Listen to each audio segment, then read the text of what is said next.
Welcome back, everybody. In just a few hours, the House of Representatives will take up a proposed GOP bill to solve the debt limit crisis, a crisis that is growing by the day and could mean a lot to the country and the world economically if nothing gets done here. GOP lawmakers can only afford, though, to lose 4 votes today if Speaker McCarthy's debt limit plan is expected to get out of the full House and move on to the Senate, where it's already dead on arrival, according to Chuck Schumer, and who made that remark yesterday. So politically, this is going nowhere, but still a pivotal vote. The president, on top of that, has said he will not negotiate on this issue, and he wants a clean bill with no strings attached. Republican Congresswoman Monica de la Cruz from Texas will be casting her vote this morning and is joining us now before she heads into that chamber. We know it's a busy and consequential day for you, so thanks for giving us some time here on Morning Rush. Again, we know this bill is dead on arrival in the Senate, but for the more immediate moment we're in, the question really is, does McCarthy have the votes? Does this thing get out of the full House? What's your sense? I'm confident that under the leadership of Kevin McCarthy that we have the votes to pass this important legislation.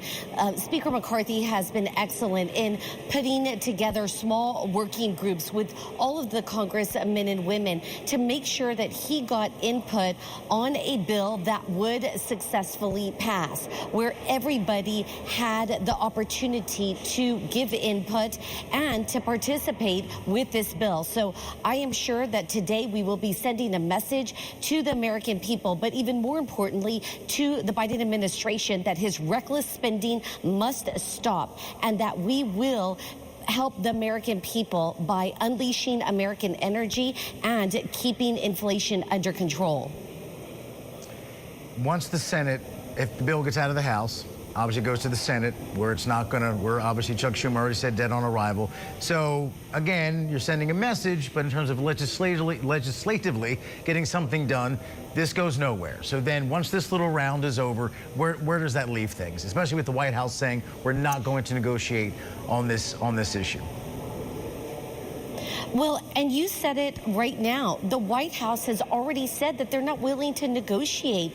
This is a time where Democrats and Republicans need to come together to the table to make a plan for the American people. And I think what this shows the American people is that Democratic leadership simply wants to only have their way and not to negotiate in what's best for the American people. It's frustrating because while we're here in the House working for the good of the United States, the Biden administration continues to stand down and not want to work together for solutions for Americans.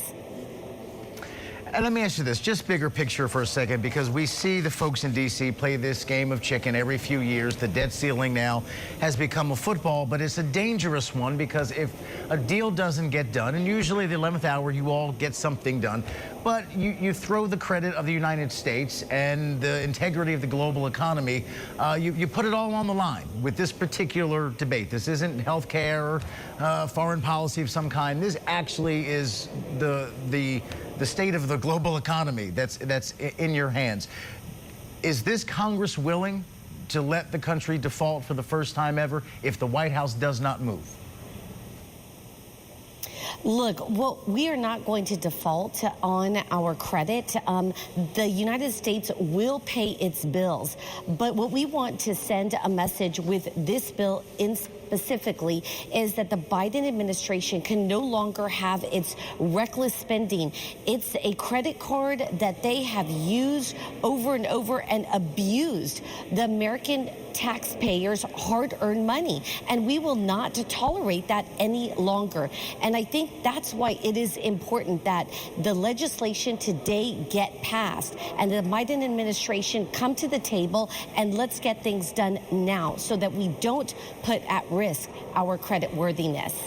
And we all know who's in the Oval Office right now, but you would acknowledge, Congresswoman, I assume, that the debt in this country is a credit to presidents and Congresses from both parties. That, yes, there's debt now, the same way that George W. Bush added to the debt, the same way that Donald Trump added to the debt. It is a bipartisan debt. It is not one administration's fault. Look, we have had debt on both sides of the aisle, and that's why it is important now that with the record inflation, supply chains being choked, the American people, everyday families are struggling not only to pay bills, but to put food on the table. We must get it under control now, because the future of what could happen and a looming government shutdown, if we don't come to a consensus, will really hurt Americans. So I acknowledge, yes, that both sides of the aisle have had a part to play in this, and that's why it is important that we come together, both sides of the aisle, for a solution.